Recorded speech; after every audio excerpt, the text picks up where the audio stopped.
ቀልድ ሊመስላችሁ ይችላል፣ ግን አንዲት ሴትዮ ያለችውን ልንገራችሁ። ተራራ አወጣጥ የሚያውቅ ገብስ ቆሎ አበላል የሚያውቅ ባል ፈልጉልኝ አለች። ተራራ አወጣጥ የሚያውቅ ገብስ ቆሎ አበላል የሚያውቅ ባል ፈልጉልኝ አለች። አንዱ ጅል ሀብታም ናት ሴትዮ ይሄድና ገብስ ቆሎ ስታቀርብለት መቃም እንደፈረች ተራራ ሲወጡ በይ በይ ያለ ሳምባዋ ጉሮሮዋ እስከሚወጠፍ ድረስ ማጣደፍ ማለት ነው። አይ በላንታ አትሆንም ብላ አባረረች።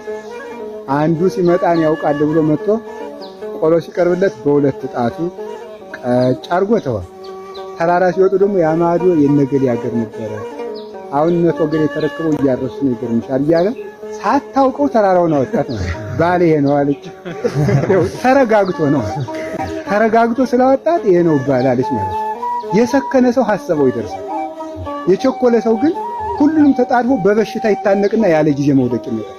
እና ሁሉንም በአግባቡ መያዝ እንዴት መልካም መስላችሁ። ቀዳሚ ሳይረ ወምዝ ሰብለ እዚህ ኋላ እንዘረዝራለን፣ ኋላ እናፈራለን። እስከ ጊዜ ግብሩ እግዚአብሔርን ታግሰን መጠበቅ ይገባል። ለማን ብለን እንደወጣን ስለሚያውቅ የተስፋ አምላክ ኢየሱስ ክርስቶስ